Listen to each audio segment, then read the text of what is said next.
નેક ટેક અને ધર્મની જ્યાં પાણે પાણે વાત, એવા સંત સુરા નિપજાવતી અમારી હોરઠની અમીરાત, એવી આ સૌરાષ્ટ્રની ધીંગી ધરતી. અને ઈ ધરતીમાં અનેક જતી સતી સંતો મહાપુરુષો થયા. એમાંના એક મહાપુરુષ એટલે દેવાયત પંડિત.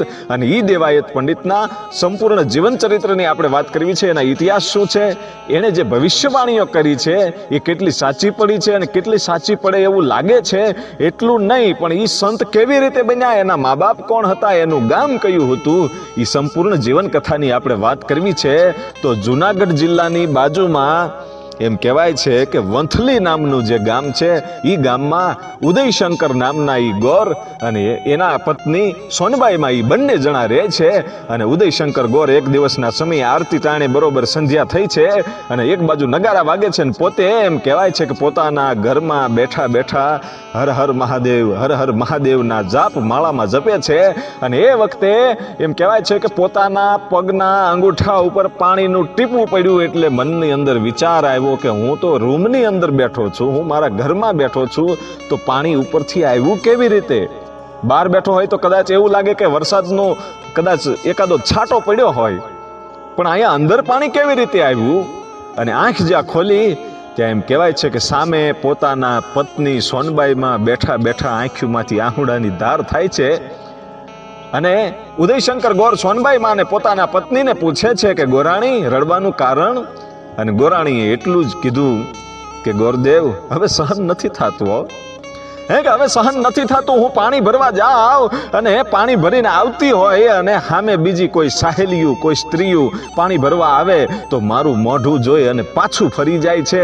હું વાંજણી છું ને એટલે મારું મોઢું કોઈ જોતું નથી. હવે મારે આપઘાત કરી લેવો છે એવો વિચાર આવે છે, કારણ કે આ વાંજિયા મેણું છે મને સહન થતું નથી, લોકો મેણા બહુ મારે છે. અને એ વખતે ગોરદેવે માળા એક બાજુ મૂકી પોતે ઊભા થઈ અને ગોરાણીને આશ્વાસન આપ્યું કે ગોરાણી, જીવન છે ઈશ્વરે અમૂલ્ય આપ્યું છે, એને આપઘાત કરી અને ટૂંકાવી ન દેવાય. ઈશ્વર આપણી સામું જોશે, એક દિવસ આપણે ઘરે પારણું બંધાવશે. એ આશ્વાસન આપી અને એમ કહેવાય છે કે ધીમે ધીમે દિવસો જાય છે. પણ એક દિવસ એવો બન્યો કે હવારનો પોર છે, સૂરજનારાયણ છે એ હજી ઉગ્યો છે. ભાઈ ભલે ને ઉગા બાણ તિહારા લવ બામણા, હવે તો જીણ મરણ રી માણ, અમાણી રાખજે કાશ પર આબુત, ઉગ્યો તું અડુડ ત્યાં તો ગરવર અંધારા ગયા. ઈ સૂરજનારાયણ છે એ ધીમે ધીમે ધીમે આમ ઉગ્યો. અને એમાં એક બ્રાહ્મણ છે, એ બ્રાહ્મણ છે એ વંથલીની બજારમાં એમ કહેવાય છે કે પોતાની ઝાલર વગાડતો વગાડતો વગાડતો નીકળ્યો અને બોલતો જતો હતો કે મારે 18 દિવસના ઉપવાસ છે, કોઈ ઉપવાસ મારું છોડાવી નથી શક્યું. આ 18મો આજ ઉપવાસ છે. જો કોઈનામાં તાકાત હોય અને મારી ડિમાન્ડ પૂરી કરી શકે, મારા વચનોને પૂરા કરી શકે, તો મારે એની ઘરે જમવું છે, મારે 18મો ઉપવાસ પૂરો કરવો છે. નહીતર આ બ્રાહ્મણ છે એ હવે મરી જવાનો છે. 18 દિવસના ઉપવાસ થયા છે પણ મારો ઉપવાસ કોઈ છોડાવી શક્યું નથી. એ ઝાલર વગાડતો જાય છે, બોલતો જાય છે. એમાં ઉદયશંકર ગોર છે એ સાંભળી જાય છે કે સાંભળ્યું ગોરાણી, કોઈ બ્રાહ્મણ નીકળ્યા છે ને ઝાલર વગાડે છે અને એને 18 ઉપવાસ થયા છે, હજી સુધી કોઈ એના ઉપવાસને છોડાવી નથી શક્યા. અને ગોરદેવે બહાર જઈને કીધું કે ભૂદેવ ઉભા રહ્યો, તમારી ઝાલર વગાડવાનું બંધ કરો, હું તમારો ઉપવાસ છોડાવી દઉં. અને ઉદયશંકર ગોરને એ બ્રાહ્મણ એટલું કહે છે કે આ 18 ઉપવાસ થયા છે, હું કોઈ મને જમાડવા વાળો નહીં મળ્યો હોય? ઘણાય મળ્યા છે, ઘણાય ઊભા રાખીને મને કીધું છે કે અમે ઉપવાસ છોડી દઈ, પણ મારી ડિમાન્ડ પૂરી કરે, મારા જે વચનો છે એને પૂરા કરે, હું જે માંગુ એ મને આપી શકે, એને ઘરે મારે જમવાનું છે, ત્યાં મારે ઉપવાસ પૂરા કરવાના છે. આજે 18મો ઉપવાસ થયો છે. અને એ વખતે ઉદયશંકર ગોરે વિચાર્યું નહીં કે આ કદાચ ગોર છે કેટલુંક માંગી લેશે, ભલે કદાચ મારા જીવને માંગી લે તો આજે જીવ આપી દેવો છે, પણ આ ગોરનો મારે એમ કહેવાય છે કે જે ઉપવાસ 18 થયા છે એને જમાડવો છે. આ ગોરદેવને, આ બ્રાહ્મણને મારે જમાડવો છે. ને કીધું કે મારે વિચારવું નથી, તમારે જે ઈચ્છા હોય એ માંગી લેજો, માંગો તમ તારે, તમારી ઝાલર બંધ કરો અને ઉપવાસ છોડો. કે એમ હું પેલા ન કહું, પેલા હા પાડવી પડે કે હા તમારાથી કદાચ ઉપવાસ ન છોડાય એમ હોય તો મને ના પાડી દો, તમે ન આપી શકો એમ હોય તો, નહીતર હા પાડો. અને હા પાડ્યા પછી ના નહીં પાડી શકાય. પછી તમારે ગમે તેમ કરી અને મારી ડિમાન્ડને પૂરી કરવી પડશે, મારા વચનોને પૂરા કરવા પડશે, હું જે માંગુ એ આપવું પડશે. અને ગોરદેવે વિચાર જ ન કર્યો અને કહી દીધું કે ભલે મારો જીવ દેવો પડે, બાકી હું તમને ઉપવાસ તો છોડાવીને જ રહીશ. હાલો પધારો મારે આંગણે. અને એમ કહેવાય છે કે ઉદયશંકર ગોરના આંગણે ઈ બ્રાહ્મણ છે આવ્યા. ભાઈ આવી અને બેઠા અને કીધું કે બોલો તમારે ડિમાન્ડ શું છે?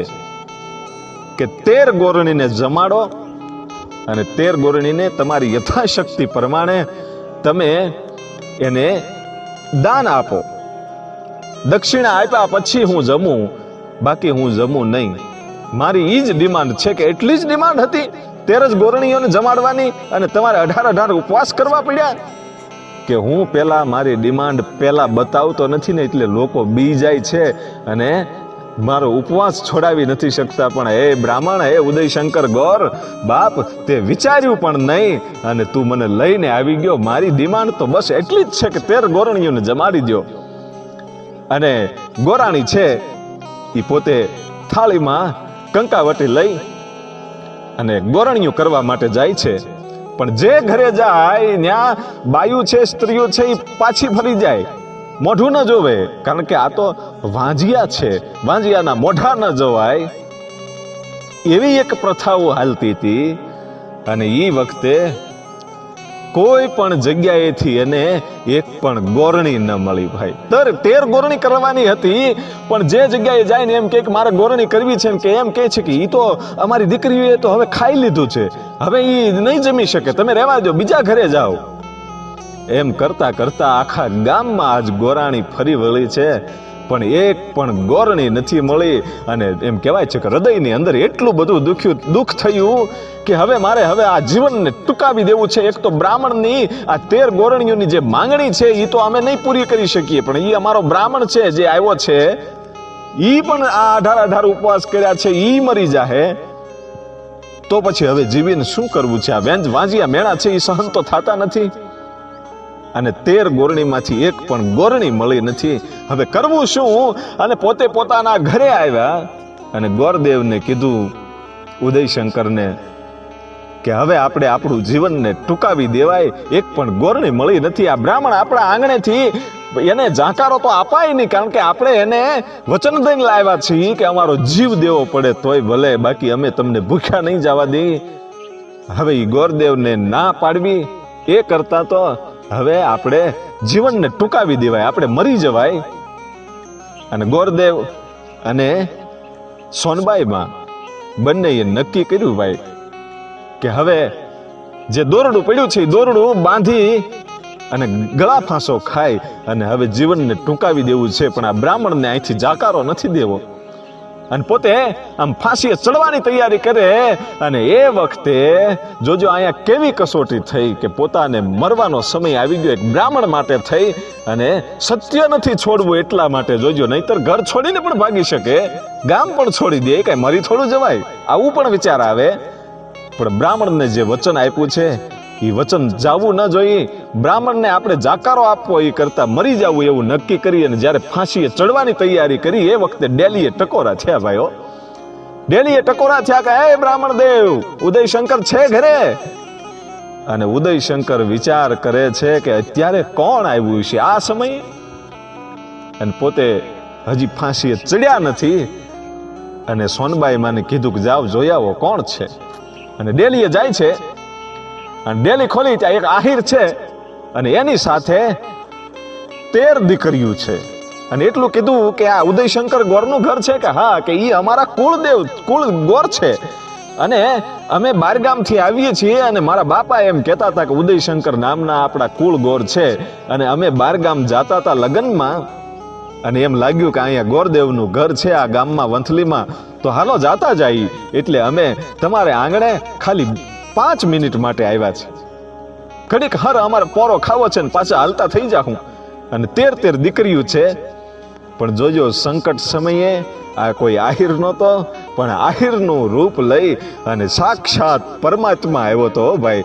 અને દેવતાઓમાં એમ કહેવાય છે કે જે એના દેવતાઓનું જે એનું અપ્સરાઓ હતી એને બોલાવીને લાવ્યા હતા કે હાલો ગોરણિયુંના રૂપ લઈ લ્યો, કુંવારી કન્યાઓ બની જાઓ. અને ભગવાન છે 13 કન્યાઓને લઈ અને આહિરના રૂપમાં આવ્યા અને કીધું કે તમે અમારા કુળગોર છો અને અમે અહીંયા પોરો ખાવા માટે આવ્યા છીએ, બીજા ગામમાં લગ્નમાં જઈએ છીએ. હાલતા હાલતા નીકળ્યા એટલે યાદ આવ્યું કે આ વંથલીમાં અમારા કુળગોર છે. અને મીઠો આવકારો આપ્યો ભાઈ ગોરાણી માએ. ગોરદેવે કીધું કે બેસો બેસો બેસો. અને ગોરદેવે નક્કી કર્યું કે આજ 13 ગોરણીઓ છે એ આંગણે આવી છે. અને એ આહિરને વિનંતી કરી કે બાપ યજમાન, અમારે 13 ગોરણીઓ કરવાની હતી અને તમે આવી ગયા છો ને આ દીકરીઓ 13 છે તો અમે એને ચાંદલો કરીને ગોરણીઓ કરીને જમાડીએ તો વાંધો નહીં ને? કે કાંઈ વાંધો નહીં બાપા, ઈ હાટું તો આ આવ્યો તો કાળિયો ઠાકર આવ્યો તો પોતે જમાડવા માટે થઈ. અને એમ કહેવાય છે કે 13 ગોરણીઓ જમી અને પછી ઈશ્વર તો વયો ગયો ગોરણીઓને લઈ. અને બ્રાહ્મણ દેવને ભાઈ જમાડ્યા. અને બ્રાહ્મણ દેવ જે ડિમાન્ડ હતી એની પૂરી થઈ. 18 ઉપવાસો છે એ પૂરા થયા. અને પછી બ્રાહ્મણ દેવે કીધું કે હું હવારનો આવ્યો ત્યારથી અત્યાર સુધીમાં તમારા ઘેરે કોઈ નાનું છોકરું કેમ નથી બતાતું? ભણવા ગયા છે, ક્યાંય બહાર ગયા છે, મોહાળમાં ગયા છે? અને એ વખતે માં સોનબાઈ માં ગોરાણી આંખમાંથી આહુડાની ધાર થઈ અને એટલું કીધું કે દેવ, અમે તો વાંજ્યા છીએ, અમારે સંતાન નથી. અને એ વખતે બ્રાહ્મણ દેવ છે એટલું બોલ્યા કે મેં તમારા ઘરનું અન્ન ખાધું છે અને જાઓ, હું તમને આશીર્વાદ આપું છું કે તમારે ઘરે દીકરો આવશે. પણ તમે ભગવાન ભોળિયાનાથની પૂજા કરજો અને જુનાગઢમાં કાયમને માટે ભવનાથ મહાદેવની પૂજા કરી અને પછી જમજો. કાયમ તમે સવારે ભવનાથની બંને જણા પૂજા કરવા માટે જાજો અને ભગવાન ભવનાથની પૂજા કરીને પાછા આવીને પછી જ જમજો. આ નિયમ રાખજો અને તમારા ઘરે દીકરો આવશે એ હું તમને વચન આપું છું એમ કહી અને બ્રાહ્મણ દેવ તો વયા ગયા. અને પછી કાયમને માટે દોનો દંપતી ઉદયશંકર ગોર અને સોનબાઈ માં છે એ વંથલીથી હાલવા માંડે. અને ભવનાથ મહાદેવને એમ કહેવાય છે કે પુષ્પ ચડાવી એની પૂજા કરી. 16 પ્રકારની પૂજા કરે ભાઈઓ, 16 પ્રકારના પૂજા કરી અને પછી પાછા આવી અને પછી જ જમે.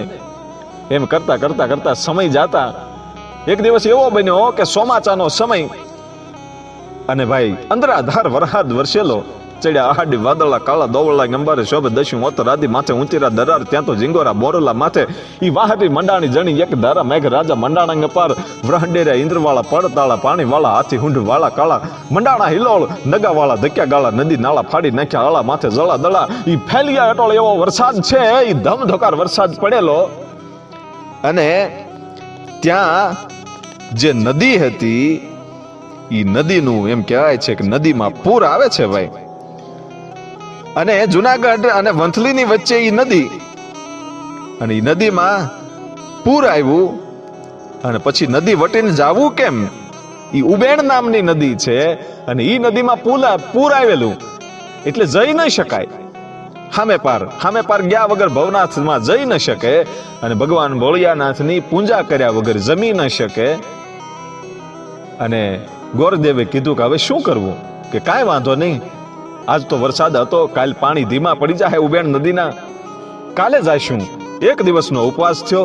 બીજા દિવસે નદીના કિનારે આવ્યા તો બીજા દિવસે પાણી ઘટ્યું નથી, વધ્યું છે. કે હવે શું કરવું? બીજા દિવસનો ઉપવાસ થયો, ત્રીજા દિવસનો ઉપવાસ થયો અને ચોથા દિવસે ઉદયશંકર ગોરે નક્કી કર્યું કે હવે ગમે એમ થઈ જાય પણ ગોરાણી સામે પારતો જવું છે. ભગવાન ભોળિયાનાથને 4 દિવસથી મેં પૂજા નથી કરી, મારે પૂજા તો કરવી છે. તમે ઘરે વયા જાઓ, હું પૂજા કરી આવું. હું નદીમાં પડી અને મને તરતા આવડે છે, હું સામે પાર નીકળી જઈશ. અને ગોરાણી એટલું કહે છે કે પૂજા કરવી તો બેને એક સાથે કરવી અને કદાચ જો સામે પાર નહીં પોગીએ તો કાં તો એમ કહેવાય છે કે દરિયાના બેટમાં પોગી જાહું, નદીના પાણીમાં તણાય તો જીવન ટૂંકાઈ જાહે, પછી તો જીવનનું પછી ક્યાં મૂલ્ય જ રહે છે. અથવા તો સીધા ભવનાથમાં પોગી જઈશું. અને એમ કરી અને નદીમાં ડૂબકો મારવાની જ્યારે તૈયારી કરે છે, નદીમાં ઉતરવાની તૈયારી કરે છે, એ વખતે ત્યાંના જે માણસો હતા, નદીનું પૂર જોવા માટે આવેલા હતા, એ લોકોએ કીધું કે આમાં પડાય નહીં, મરી જાહો. કે નહીં, ગમે એમ થાય, સામે પાર તો જવું જ છે. અને ગોરદેવ અને ગોરાણી, ઉદયશંકર ગોર અને સોનબાઈમાં બંને પાણીમાં પડ્યા.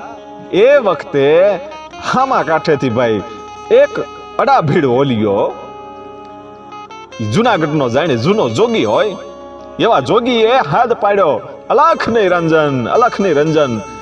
અને એ ગોરદેવે જ્યારે હામું જોયું ત્યારે ઈ ઓલિયાએ, ઈ જોગીડાએ ત્રિશુલનો ઘા કર્યો કે લ્યો આ ત્રિશુલ ઉપર બેસી જાઓ, હું તમને સામે પાર લઈ લઉં છું. અને ત્રિશુલ આવ્યું અને આ ગામના લોકો જે હામા કાંઠે છે એ જોવે છે કે ત્રિશુલ આવ્યું, આવો મહાન સંત કોણ? પાણીમાં તરતું તરતું એમ કહેવાય છે કે ત્રિશુલ આવ્યું. અને ગોરાણીમાં અને ગોરદેવ ઈ ત્રિશુલની ઉપર બેસી ગયા ને સામે પાર નીકળી ગયા અને ભગવાન ભોળિયાનાથના મંદિરમાં જઈને પૂજા અર્ચના કરતા હતા. અને એ વખતે એમ લાગ્યું કે 4 દિવસના ઉપવાસ છે, હે ભોળિયાનાથ હવે દયા કરો બાપ. અને એ વખતે જે ઓલિયાએ ત્રિશુલ નાખ્યું હતું, એ ઓલિયાએ આવીને એટલું કીધું કે ભગવાન ભોળિયાનાથનો મને હુકમ છે કે તમે મંદિરની પાછળ જાઓ, તમને સંતાનની પ્રાપ્તિ થાય છે. સોનબાઈમાં કહે છે કે કેવી રીતે? તમે કોણ છો? કે હું શોભાજી છું. જુનાણાનો એમ કહેવાય છે કે જૂનો જોગી. એટલું કીધું કે મારું નામ આમ તો શંકરગર કહે છે, પણ શોભાજી છું. અને ભગવાન ભોળિયાનાથનો આદેશ છે તમે ભવનાથના મંદિરની પાછળ જાઓ, ત્યાં તમને સંતાનની પ્રાપ્તિ થાય છે. એટલું કીધું અને સોનબાઈમાં છે એ મંદિરની પાછળ જાય છે. એ વખતે ભગવાન ભોળિયાનાથને જે પૂજાઓ ચડાવેલી હોય બીલીપત્રની, ફૂલની, એ પૂજાનો જે પછી પૂજાપો જે ઉતારી લેવામાં આવે એ મંદિરની પાછળ નાખવામાં આવતો તો એ પૂજાપાના ઢગલો અને એની ઉપર ભગવાન ભોળિયાનાથની નીકળી ગયેલી જે જૂની માળા, ઓલી જે ધજા હતી, એ ધજા પડી હતી ને ધજાની ઉપર એક નાનકડું એવું બાળક હતું. એ બાળક હતું અને સોનબાઈમાં સમજી ગયા કે આ ભગવાન ભોળિયાનાથની પ્રસાદી છે અને આ બાળક મને મળ્યું છે. અને આ બાળકે મારું વાંજિયા મેણું ટાળ્યું છે, ભગવાન ભોળિયાનાથે ટાળ્યું છે. અને એ બાળકને ધજા હોતી લઈ અને આવી અને શોભાજીને ચરણે પગમાં પડી અને એટલું કીધું કે મહારાજ ભગવાન ભોળિયાનાથે દયા કરી અમારા વાંજિયા મેણા ટાળ્યા. અને એ વખતે શોભાજીએ કીધું કે હવે જાઓ અને શાંતિથી તમારી જિંદગી જીવો અને તમારો દીકરો નવખંડમાં નામ રાખે એવો દીકરો થાય છે. કે નહીં, અમે એમ ન જઈએ, અમે કદાચ ગામમાં આ છોકરાને લઈને જઈએ તો જે લોકો અમારી નિંદા કરે છે, અમારું મોઢું નથી જોવા માંગતા, એ લોકો એમ કહે છે કે આ કોકનો બાળક ચોરીને વહી આવ્યા હશે. એટલે હે શોભાજી, તમે જે ત્રિશુલ નાખ્યું હતું નદીમાં અને અમે એની ઉપર બેહીને આવ્યા હતા, એ ચમત્કાર ગામ લોકોએ જોયો છે. અને તમે અમારી સાથે આવો તો એને વિશ્વાસ આવે કે જે વ્યક્તિ નદીમાં ત્રિશુલ તેરવી શકતો હોય ઈ સાધુડો દીકરો દઈ શકે, એને વિશ્વાસ આવશે.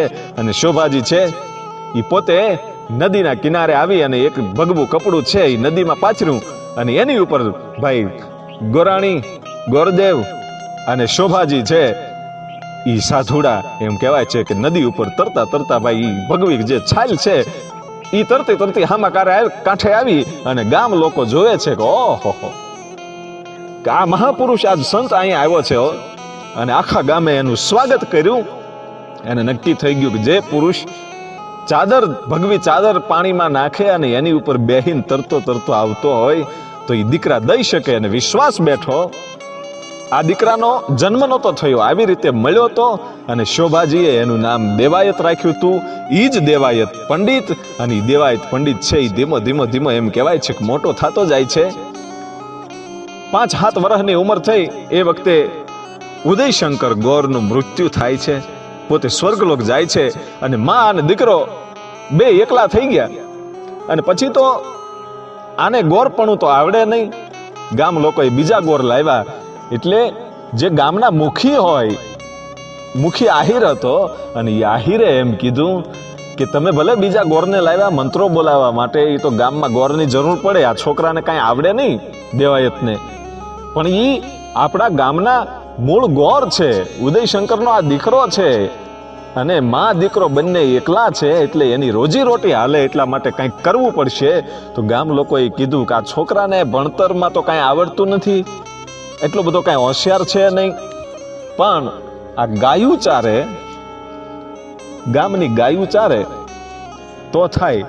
અને પછી ગાયું ચારવા માટે દેવાયત પંડિતને ગામનું ધણ સોંપવામાં આવ્યું, અને દેવાયત પંડિત પોતાની ગાયું ચારે, ગામની ગાયું ચારે, અને એમાંથી જે કાંઈ આવક થાય એનાથી પોતાનું ઘર ચાલતું હતું. એમ કરતા કરતા એક દિવસ આહિરનો ઠપકો આવ્યો ભાઈ મુખીનો, અને દેવાયત તો ગાયું ચારવા માટે ગયા છે, અને અહીંયા ગોરાણીમાં જે સોનબાઈમાં છે એને આહિર ઠપકો આપે છે કે તમારો દેવાયત કાયમ અમારી ગાય દોઈ લે છે બપોરે, અને એ દૂધ પી જાય છે, અમે સાંજે દોઈ તો કાંઈ આવતું નથી દૂધ, એને ઠપકો આપજો, નહીતર હવે અમે ગાયું ચારવા માટે નહીં દઈ, અને તમારી રોજી રોટીનો સવાલ છે.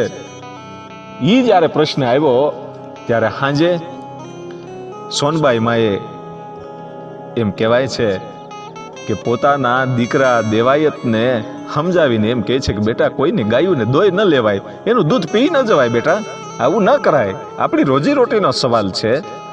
અને એ વખતે દેવાયત કહે છે કે માં મને કાંઈ ખબર નથી હો, કે તો આ ગાયને દોઈ કોણ લે છે, ધ્યાન રાખજે.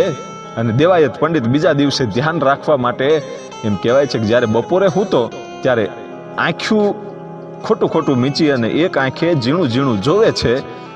અને એ વખતે એક ગાય છે, એ મુખીની ગાય ઊભી થઈ અને ધીમે ધીમે હાલવા માંડી, અને એક વડલો હતો એ વડલાની બાજુમાં જઈ અને પોતે જ એમ કહેવાય છે કે દૂજી જાય છે, હાથે હાથે એની ઓટોમેટિક રીતે દૂધ ત્યાંથી નીકળી જાય છે. અને ગડગડતી ડોટ મૂકીને દેવાયતે જોયું કે અહીંયા કેમ આ ગાય છે એ દૂજી જાય છે એની હાથે હાથે. અને ત્યાં ખોદવામાં આવ્યું ત્યારે શિવલિંગ નીકળ્યું, અને એમ કહેવાય છે કે આખા ગામના બ્રાહ્મણોને, આખા ગામને ખબર પડી, અને ગામ ભેગું થયું અને ભગવાન ભોળિયાનાથની પૂજા કરી, અને દેવાયત છે એ નિર્દોષ સાબિત થયો. અને પછી જ્યારે શોભાજી દેવાયતને મળે છે ત્યારે એમના ઘરે આવે છે, અને એની જે જનેતા છે સોનબાઈમાં, એ શોભાજીને વિનંતી કરે છે કે મારા દીકરાને હવે પરણાવો. શોભાજી તમે આના ગુરુ છો, હવે આ દીકરાને ક્યાંક પરણાવો, હવે મને સૂઝતું નથી, તો હું આ દુનિયામાંથી વિદાય લઉં એ પહેલા મારા દીકરાના લગ્ન જોતી જાઓ. અને શોભાજીએ કીધું કે મારી સાથે મોકલો, અને હું એને ઇન્દ્રની અપ્સરાઓ સાથે પરણાવીશ, આવું વચન દઈ અને દેવાયત પંડિતને લઈ જાય છે. અને પછી સ્વર્ગની જે અપ્સરા છે દેવલદે, એ દેવલદે સાથે શોભાજી છે એના લગ્ન કરે છે. અને દેવલદે એટલી બધી જ્ઞાની હતી અને શોભાજીને ગુરુ માની, અને શોભાજીને કીધું કે તમારા કહેવાથી હું આ દેવાયત સાથે લગ્ન કરું છું, કારણ કે હું તો અપ્સરા છું, દેવલોકની છું, મારે પૃથ્વીના માણસ સાથે લગ્ન ન કરવાના હોય, અમારી તો આયુષ્યમાં બહુ ફેર હોય, એટલે તમારા કહેવાથી હું આ તમારા દેવાયત સાથે પરણું છું, પણ મને એની સાથે પરણાવવાનું કારણ શું? અને એ વખતે દેવાયત પંડિતના ગુરુ શોભાજી એમ કહે છે કે દેવલદે તમારે એક મહાન કાર્ય કરવાનું છે, કે ભગવાન ભોળિયાનાથે આપેલો આ દેવાયત દીકરો, એ દીકરાને જ્ઞાન આપવાનું છે, એનો મહાપુરુષ બનાવવાનો છે, જગતની અંદર નામ રહે, એટલા માટે તું બહુ જ્ઞાની છો, એટલા માટે મેં તને સિલેક્ટ કરી છે કે તું આની સાથે લગ્ન કરી અને એને તું જ્ઞાન આપ. અને પછી દેવલદે સાથે દેવાયતના લગ્ન થાય છે. અને પછી ઘરે આવી અને માતાજીના પોતાના સોનબાઈ માના આશીર્વાદ લીધા.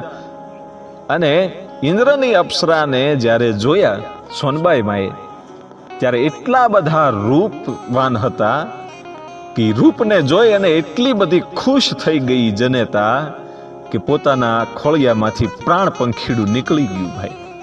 એટલા બધા ખુશ થઈ ગયા સોનબાઈમાં ગોરાણી કે પોતાનું પ્રાણ પંખીડું છે એ નીકળી ગયું ભાઈ.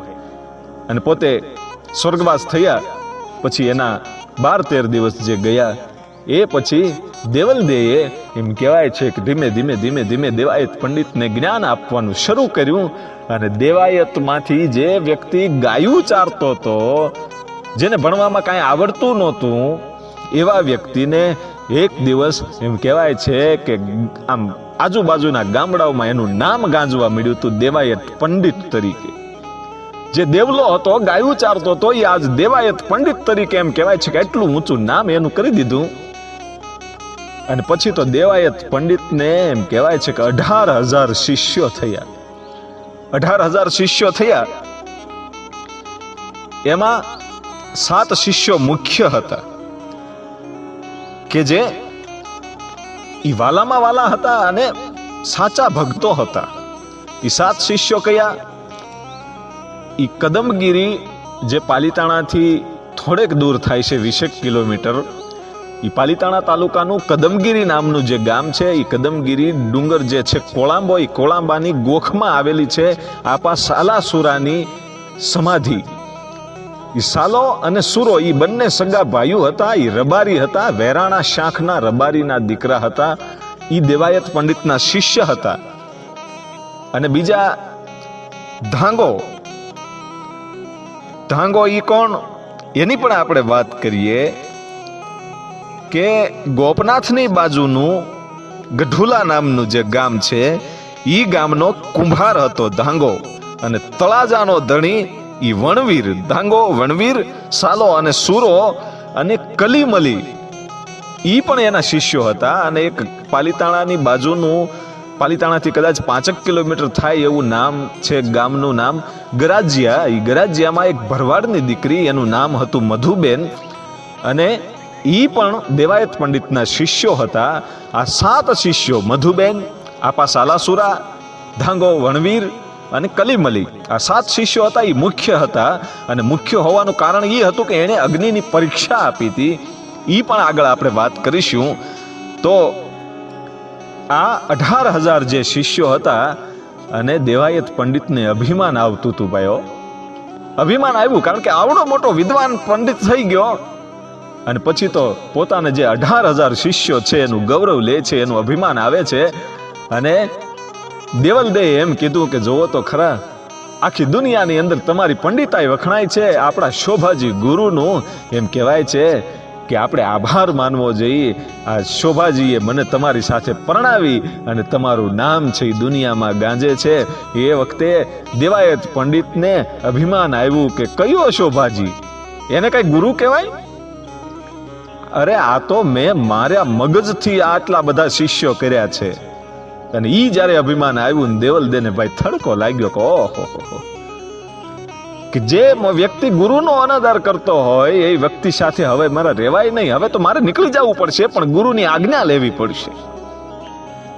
અને પોતે પોતાના ઓરડામાં જાય છે. અને દેવાયત પંડિત છે ઈ પોતાના જે 18,000 શિષ્યો છે, ઈ શિષ્યોને શિક્ષાઓ આપે છે, ભજન કીર્તન કરે છે. એ વખતે દેવલદે છે પોતાના ગુરુને સ્મરણ કરે છે પોતાના ઓરડામાં જઈ. અને શોભાજી પ્રગટ થયા અને કીધું કે દેવલદે, અત્યારે યાદ કરવાનું કારણ કે હું કહેતી હતી ને કે માણસ સાથે લગ્ન ન કરાય, ધરતીના માણસ સાથે અપ્સરાને લગ્ન ન કરવા જોઈએ. કારણ કે મેં તમને કીધું હતું કે માણસ છે ઈ શંકાશીલ હોય છે. માણસો છે ઈ આ માણસ સાથે મારે કેવી રીતે લગ્ન કરવા? મારા ગુરુજીનું આદર કરવાને બદલે એણે તમારું અપમાન કર્યું છે. અને એને જે 18,000 શિષ્યો છે ને, એનું એને અભિમાન આવી ગયું છે. ગુરુજી, હવે મારે આની સાથે નથી રહેવું કે નહીં? કે કાંઈ વાંધો નહીં, ન રહેવું હોય તો હું તને વધારે રોકાવાનું કહીશ નહીં. કારણ કે જે વ્યક્તિની અંદર ગુરુનું સન્માન ન હોય એની સાથે રહેવું જ ન જોઈએ. એટલી જ વાત અંદર થાય છે. કારણ કે ગુરુજી તો પ્રગટ થયા હતા, એને યાદ કર્યા એટલે સીધા પ્રગટ થયા હતા. કોઈ દરવાજેથી અંદર નહોતા આવ્યા, સીધા પ્રગટ થયા હતા. એટલા માટે જે અમુક એના શિષ્યો હતા એ ત્યાંથી નીકળવું. અને આ વાર્તાલાપને સાંભળ્યો કે દેવાયત પંડિત જે આપણા ગુરુ છે એ તો શિષ્યોને ત્યાં ભણતર ભણાવે છે. તો આ શોભાજીને તો ખબર નહોતી કે શોભાજી અહીંયા અંદર આવ્યા છે એમના ગુરુ. કે આની સાથે, આ દેવલદે સાથે બીજો વ્યક્તિ કોણ વાત કરે છે? દરવાજા બંધ છે. અને દેવાયત પંડિતને ગળગળતી દોટ મૂકી અને કીધું કે તમે અહીંયા તમારા શિષ્યોને શિક્ષા આપો છો અને ત્યાં તમારા દેવલદેની સાથે કોઈ પરપુરુષ વાત કરે છે. અને ભાઈ શંકા પડી કે ઓહો, આવડો મોટો હું પંડિત છું અને મારી પત્ની આવું કરે, પરપુરુષ સાથે વાતું કરે, આનું કારણ શું? શંકા પડી ભાઈ. અને ગડગડતી દોટ મૂકી અને દેવાયત પંડિતે એક લાત મારી અને પોતાનો દરવાજો તોડીને અંદર જઈને જ્યાં જોયે છે ત્યાં તો ખબર પડી કે શોભાજી અને પોતાના પત્ની દેવલદે બંને ભજન સત્સંગની વાતો કરે છે. અને એ વખતે દેવલદે એટલું કીધું કે તમે શંકા કરી છે અને હું તો એક એમ કહેવાય છે કે સ્વર્ગની અપ્સરા છું, હવે મારાથી તમારી સાથે રહેવાય નહીં, તમે મારી ઉપર શંકા કરી છે. અને એ વખતે દેવલદે અને શોભાજી છે એ અદ્રશ્ય થઈ જાય છે. એ વખતે દેવાયત પંડિત પોતાના ગુરુને, શોભાજીને હાથ જોડી અને પ્રાર્થના કરે છે કે ગુરુદેવ એકવાર પ્રગટ થાવ, મારે એક વાત પૂછવી છે, બસ મને એક વાતનો જવાબ આપો. અને એ વખતે એમ કહેવાય છે કે શોભાજી આકાશવાણી રૂપે જવાબ આપે છે કે બોલ દેવાયત, શું પૂછવું છે? અને એટલું કીધું કે મારાથી ભૂલ થઈ છે, મારી પત્નીની મારે શંકા થઈ ગઈ છે, પણ મને એને મળવાનો હવે રસ્તો બતાવો, મારી પત્નીને તમે પાછા આપો. કે તારી પત્ની એમ નહીં મળે, કે તો કે હવે તારે ભ્રમણ કરવું પડશે, તારી પત્ની હવે તને નરહરા ગઢમાં મળશે. એમ કહી અને શોભાજી છે એ અદ્રશ્ય થઈ જાય છે. અને વિચાર કર્યો કે હવે નરહરો ગઢ ક્યાં હશે, કોઈને ખબર નહીં ભાઈ, નરહરો ગઢ ક્યાં આવ્યો ઈ. અને દેવાયત પંડિતે ઈ વખતે એક ભજન લખેલું, શંકા રે પડીને અવળું સૂજ્યું. કે દેવલદે ઉપર જે શંકા કરી હતી અને જેને એને અવળું સૂજ્યું હતું એની ઉપર દેવાયત પંડિતે ભજન પણ લખ્યું હતું. અને એના ઘણા બધા ભજનો છે. અને એ પછી પોતાના 18,000 શિષ્યોને લઈ અને નરહરો ગઢ ગોતવા માટે નીકળ્યા ભાઈ. પણ કોઈને ખબર નહીં નરહરો ગઢ શું કહેવાય, ક્યાં આવ્યો છે. ઈ એમ કરતા કરતા 6 વર્ષના વાણા વાઈ ગયા, પણ નરહરો ગઢ જડ્યો નથી. અને એક વખત ઈ મજેવડી નામનું ઈ ગામ છે, અને ઈ મજેવડી ગામમાંથી નીકળવું અને ઈ ડુંગરાની એક ઢોરો છે ઈ ચડતા હતા, અને એમાં ઈ ગામમાં રથનો ધરો તૂટી ગયો ભાઈ, વ્હીલનો ધરો તૂટ્યો. એટલે રથ વગર તો પછી નરહરો ગઢ ગોતવો કેવી રીતે? ઈ ધરો તૂટ્યો. એને કીધું કે ભાઈ ગામમાં કોઈ લુવારો હોય તો ત્યાં જઈ અને ધરો હંધાઈ આવો. અને બરોબર 11નો દિવસ હતો અને શિષ્યો છે એ આવ્યા. દેવતણખી નામનો લુવાર, એમના પત્નીનું નામ માણેકબાઈ, અને ભજન ભાવ કરે છે પોતાના ઘરે ભાઈ. 11 છે, ભગત માણસ છે. અને એ વખતે આ લોકો જે દેવાયત પંડિતના જે શિષ્યો છે આવ્યા રથનો ધરો લઈને, કે કીધું કે આ દેવાયત પંડિતનો રથનો ધરો છે અને તમે એને સાંધી દો. કીધું કે ભાઈ આજે નહીં સંધાય, આજે તો 11 છે અને અમારે મજૂરો રજા ઉપર હોય અને અમે આજના દિવસે કામ ન કરીએ, અમે કામ કરીએ તો અમને પાપ લાગે, જાઓ કાલે આવજો. અને શિષ્યો પાછા આવ્યા અને કીધું કે લુવાર જે છે દેવતણખી તો ના પાડે છે કે મારું નામ ન દેવાય, કે તમારું નામ આપ્યું છતાંય એને ના પાડી છે. દેવાયત પંડિત છે પોતે ધરા લઈ અને પોતાના શિષ્યોને લઈને આવે છે. દેવતણખીને કીધું કે આજ 11માં કામ કરવાનું તમને જે કાંઈ પાપ લાગે એ હું મારી ઉપર લઉં છું, લ્યો હું પાણી મૂકી અને તમને વચન આપું છું, પણ મારો ધરો હાંધી દો. કે ધરો તો હાંધી દઉં, તમે પાપય તમારી ઉપર લઈ લો, એ વાત બધી સાચી, પણ વાત એવી છે કે અમારા મજૂરો નથી. કે પણ ધરો હાંધવામાં મજૂરનું શું કામ? કે ઘરના ઘા મારવા પડે, આ જેવા તેવા વ્યક્તિને કામ નથી. એક વ્યક્તિથી ધરો ન સંધાઈ જાય. એરણની ઉપર ધરો ગરમ કરી અને મૂકવામાં જ્યારે આવે ત્યારે ઘરના બહુ જોર જોરથી ઘા મારવા પડે. તો તમારા શિષ્યોને બોલાવો, જે બળુકા હોય એને બોલાવી અને એને પછી ઘા મારવા પડશે. કે ભલા માણા શિષ્યોને બોલાવવાની જરૂર ન હોય. જોજો દેવાયત પંડિતને હજી અભિમાન ઉતર્યું નથી કે શિષ્યોની જરૂર ન હોય, હું દેવાયત પંડિત એકલો કાફી છું એમ કહી અને જ્યારે ધરો એમ કહેવાય છે કે ધગાવ્યો, એ ધરો ધગાવી અને એરણ ઉપર મૂકવામાં આવ્યો. અને દેવાયત પંડિતે એ 15 શેરનો ઘણ છે એ હાથમાં લઈ અને એવો અભિમાનથી જોરથી માર્યો કે એરણ છે ને એ તો ભાઈ ધરતીની અંદર ધરબાઈ ગયો, ઠેઠ પાતાળ સુધી વહી ગઈ. અને ધરો તો કાંઈ એમ હંધાણો નહીં, કારણ કે એને તો 4-5 ઘા મારવા પડે. અને એ વખતે દેવતણખીએ એટલું કીધું કે દેવાયત, આ અભિમાનથી તમે માર્યું છે, આવી રીતે અભિમાનથી ન મારવાનું હોય. હવે તમારો ધરો નહીં હંધાય, કારણ કે આ તો એરણ તો હવે બીજી છે નહીં, એરણ નીચે હોય તો જ ધરો હંધાય. અને એ વખતે જે માણેકબાઈ છે દેવતણખીના પત્ની, એ માણેકબાઈ એક ઘોડિયામાં જે 6 મહિનાની છોકરી હોતી છે ને એને હિચકાવે છે.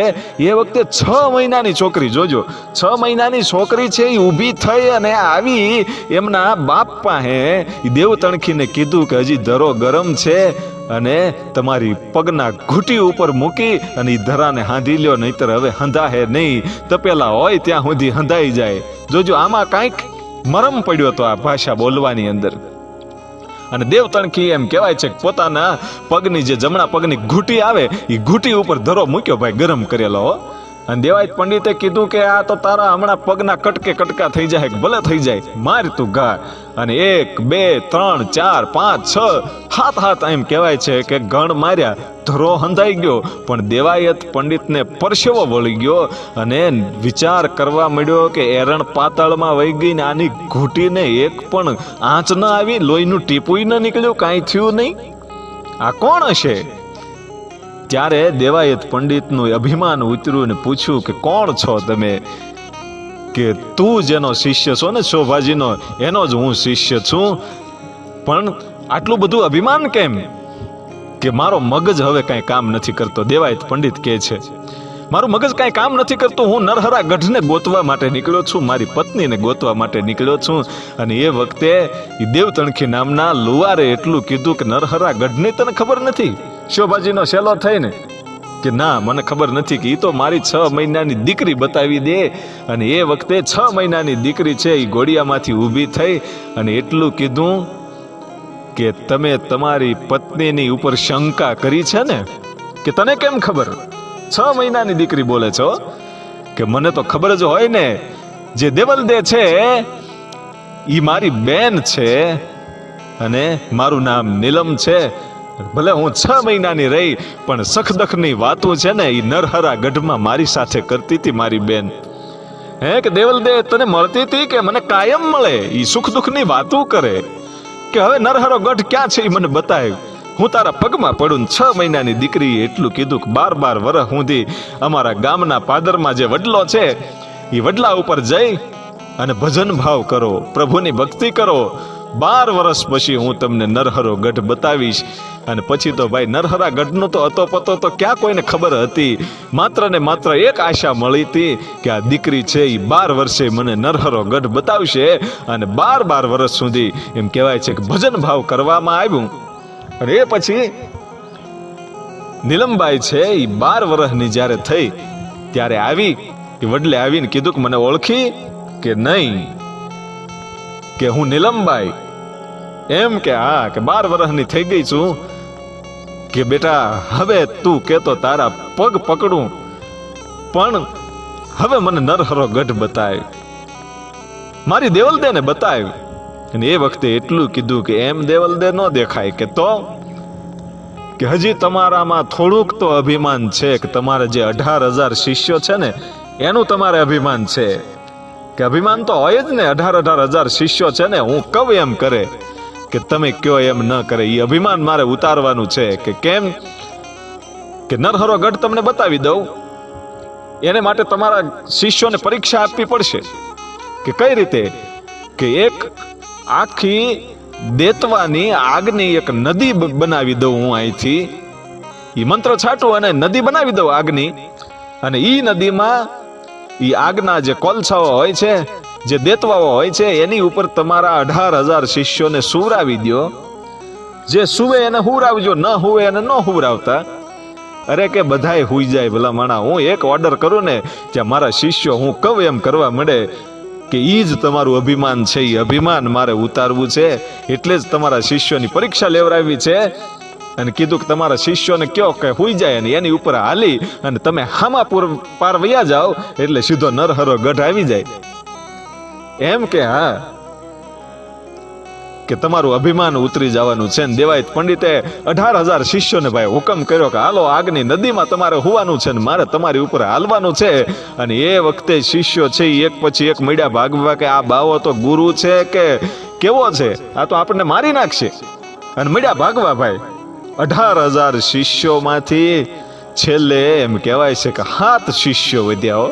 જે મુખ્ય શિષ્યના મેં તમને નામ આપ્યા, તળાજાનો ધણી વણવીર, ગોપનાથની બાજુનું ગઢુલાનો કુંભારનો દીકરો ધાંગો, રબારીના 2 દીકરા કદમગીરી જ્યાં હાલમાં સમાધિ છે એ હાલોનો હુરો, અને ગરાજ્યાની બરવાડની એક દીકરી એ મધુબેન, અને કલીમલી જે મુસલમાનો હતા એ 7 શિષ્યો એમ કહેવાય છે કે આગળ આવીને એટલું કીધું કે ગુરુજી ભલે બધાએ વૈયા ગયા હોય પણ અમે આગમાં હુવા માટે તૈયાર છીએ. અને એ 7 શિષ્યો છે એ આગમાં હુઈ ગયા.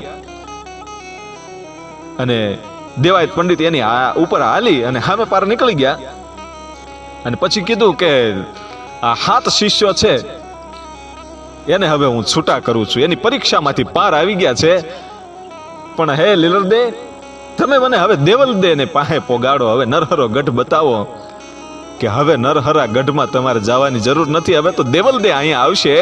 અને દેવાયત પંડિતનું અભિમાન ઉતરી ગયું કે જેનો 18,000 શિષ્યોનું હું અભિમાન લેતો હતો એ તો હવે મૂળ 7 શિષ્યો વધ્યા. અને એ 7 શિષ્યો બહુ મોટા ભક્તો થઈ ગયા છે.